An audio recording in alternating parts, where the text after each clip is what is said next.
back to 10-win season, bowl season, playoff seasons, whatever. All that the result is not what you're talking about. It's the process and the routine to get there and what that requires, what that takes. And so they got a taste of that last year.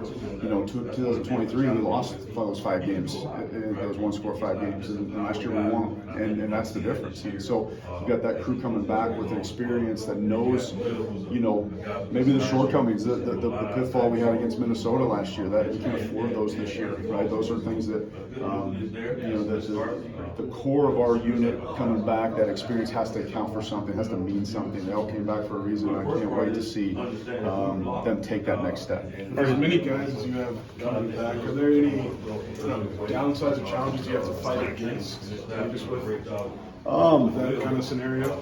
I don't know if the downside is I think probably stereotypical in the sense that there is this massive expectation. They've been told how good they are for the last 9 months, but I think the way we run our program, the way our guys are, there is a hunger still. There's a chip on their shoulder.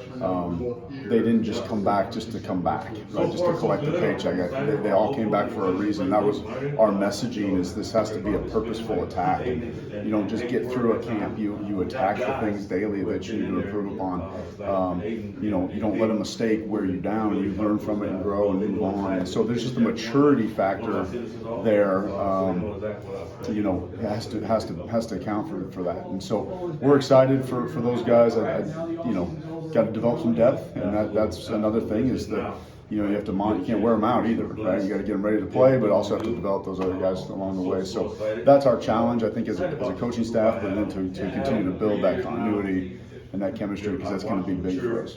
Josh, Chris was talking about he's got maybe like 10 notebooks full just of notes he's taken since he got here. Just is that kind of preparation? Is that him? You can go back to something from 2020. Yeah, I think so. I mean, that's him to a T. I think the center is your quarterback of the line, and what we ask him to do is very challenging. Not only just have a command of the call, but be able to see a defense, be able to change a call, be able to operate the way he does in protections, run game, and the looks that happen that way. That's all falls on the center, and so he's got to know every position like the back of his hand. That requires a tremendous amount of work, and he puts that work in. But then guys like Josh Geske, you probably ask the same thing, and he would do the same thing. So there is an expectation there that you don't want to let the guy next to you down, and the work that it takes. You can't just show up and expect to do, to be great if you're doing what everybody else in the country is doing. If you're just spending those 20 hours a week, and you're just spending those 2 hours of practice,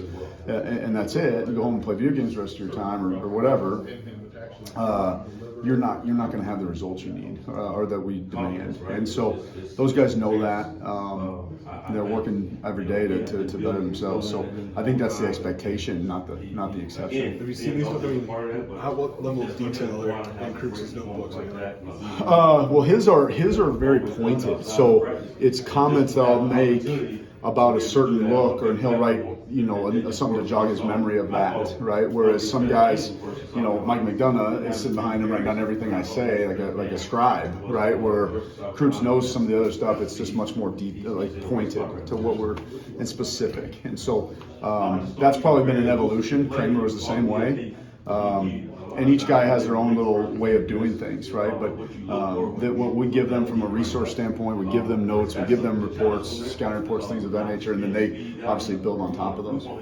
I asked this of Barry yesterday, Bart. Is it fair because of how many guys you had in spring, not only just your starters, but your depth guys, and then the way that you're able to put your hands on them in the winter, and then what they're able to do in the summer? Does that expedite the install and what you guys can do just during camp right now? Yeah, I think what it does is it frees up the time in meetings and the time at practice that you can spend on kind of the problems and the challenges, right? So instead of just installing your base run play or your base pass protection to a simple look, you can say, hey, last year or when we play Duke or when we play Indiana, you're going to see this, this, and this. This is how we combat this, right? So you're just having higher level conversations, and the learning. Their knowledge base is much higher. Yes, you're still installing the basics, still working on the fundamentals daily, but you're with a veteran group like that, you're especially when you start getting into the travel meetings and things of that nature, scout report meetings.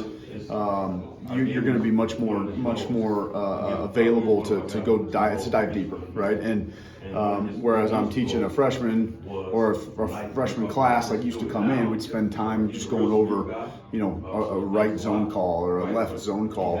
Where our guys now are talking about those same calls, or maybe a formation change, or maybe a shift or a motion, and what that's going to do to a cover four safety, what's that going to do against man, and how to recognize that, boundary hash, what you're going to see, etc. So you're just much more detailed with a veteran group, and that's the expectation. Is those guys have been prepared all year for those types of things. We hear Luke talk about his relationship with Barry after 3 years. Your relationship with Josh has to be pretty similar. Where at this point now, are you kind of asking him, what do you like? What do you want to do? What do you want to run? What do you feel comfortable with at this point? Yeah, I think it's very collaborative. Obviously, we make the final say. Sure. This is what I want to do. This is how I want you to handle this.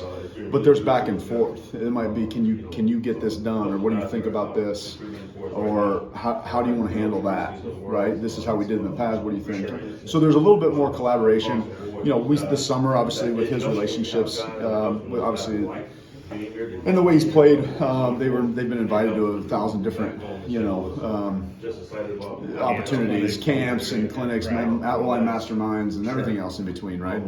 And all we talk about is I tell them, hey, let's talk about what you've heard when you come back, and we do. We sit down and talk and say, hey, what do you think about this? I like this. I don't like this. This is why we can't do this, or if we can do this. We talk about the install. We talked about the install this week. Before we even met as a staff, or before we even met as a unit today or yesterday, we called Josh, I think, on Tuesday, and we went over the day one install, right? So there's just a little bit more, there's a lot more trust, obviously, that's been built over the last 3 years. There's obviously an expectation. He knows, I know. We've done some little adjustments to make him better, building on his skill set.